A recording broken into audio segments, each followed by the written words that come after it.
அம்மா அப்பா கஷ்டப்பட்டு படிப்பீங்கன்னு காலேஜுக்கு அமிச்சா சைட்டை அடிச்சிட்டு இருக்கீங்க. என்னடா முறைக்கிற? அந்த பொண்ணு மட்டும் மேல ஒரு கம்ப்ளைண்ட் கொடுத்திருந்தா ஆட்டா ஒண்ணு ஈவ்டீசிங்ல புக் பண்ணி 1 வருஷம் கம்பி என்ன விட்டுருப்பேன்.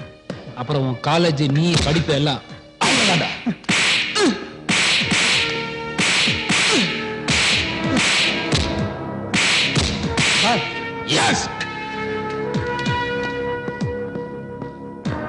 ஒரு ஸ்டூடெண்ட் எப்படி அடிச்சு அவமானப்படுத்துறது நல்லா இல்ல சார்.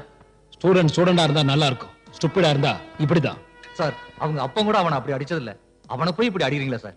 வீட்டுல புத்தி சொல்லி கேட்காதவன்லாம் எங்க லத்தி சொன்னா கேட்பானுங்க. அப்படி என்ன சார் தப்பு செஞ்சான்? நீங்க அவனை படிக்க காலேஜுக்கு அமிச்சா அவன் படுக்க பொண்ணு தேடிட்டு இருக்காங்க சார். அவன் அப்படிப்பட்டவன் கிடையாது சார். கம்ப்ளைண்ட் வந்தா விசாரிக்க வேண்டியது என்னோட கடமை. ஒரு ஸ்டூடெண்டோட வாழ்க்கை பாழாடக்கூடாது அவன் மேல கேஸே போட விசாரிச்சுட்டு இருக்கேன். இப்ப வெளியே அனுப்புறேன், கூட்டு போங்க. யோ அனுப்பி அவனை. நமக்கெல்லாம் காலேஜ் படிப்பு சரிப்பட்டு வராதுன்னு அன்னைக்கே மாமா சொன்னாரு. ஒழுங்கு முறையா கடையில வந்து உட்காரான்னாரு. கேட்டானா அவன்? இன்னைக்கு பாருங்க வெட்டி போட்ட மரம் மாதிரி சாஞ்சு கிடக்குறான். இந்த காதல் கருமாந்திரம் உனக்கு தேவையாடா? 5 மணி நேரம் 5 மணி நேரம்டி போலீஸ் ஸ்டேஷன்ல அனாதையா அடிபட்டு கிடந்தாண்டி அவன்.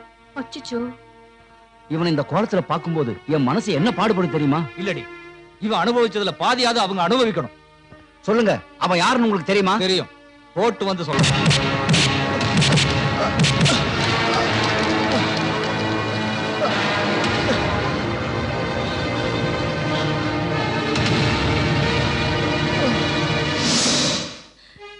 இப்படி அடிச்சிருக்கானுங்களே.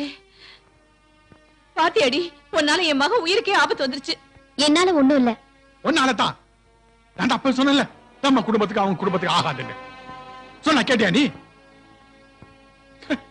எப்படி கொஞ்சம் கூட ஈவ இருக்கமல்ல, அவ பிள்ளை வெட்டி போட்டு வச்சிருக்காங்க.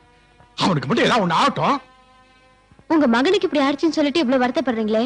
அன்னைக்கு முரளி ஸ்டேஷன்ல வச்சு அடிக்கும் போது அவங்க அப்பாவுக்கும் அதே வழிதான் இருந்திருக்கும். கூட பிறந்தவன் ஒரு வெட்டுப்பட்டு கிடக்கான். அவனை பத்தி கொஞ்சம் கூட கவலைப்படாம எவன ஒரு கேட கட்டவனுக்கு சப்போர்ட் பண்ணி பேசிட்டு இருக்கேன். நீங்க எல்லாம் அப்பா, இதை எப்படி முடிக்கணும்னு நான் முடிவு பண்ணிக்கிறேன். காலேஜை விட்டு நிறுத்திட்டா காதலையே பிரிச்சிடலான்னு எங்க வீட்டுல நினைக்கிறாங்க. ஆனா என்கிட்ட இருந்து உன்னை யாராலையும் பிரிக்க முடியாது. காலேஜ் நிறுத்தின என்ன, நமக்கு இந்த மரம் இருக்கு. ஏன் கவலை எல்லாம் நீ தனியா இருந்து கஷ்டப்படுவீங்கிறதா? என்னை பத்தி கவலைப்படாத. கையை தூக்குனா கண்ணை கசக்கிற பொண்ணு நான் இல்ல.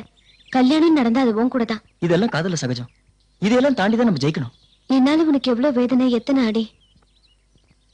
எது நடந்தாலும் சரி, நம்ம இவங்க முன்னாடி வாழ்ந்து காட்டணும்.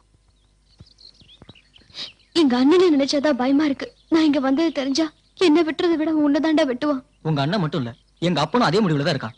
யார் என்ன முடிவெடுத்தாலும் சரி, ஆனா நான் உன் கூட தான் வாழணுங்கிற முடிவுல இருக்கேன்.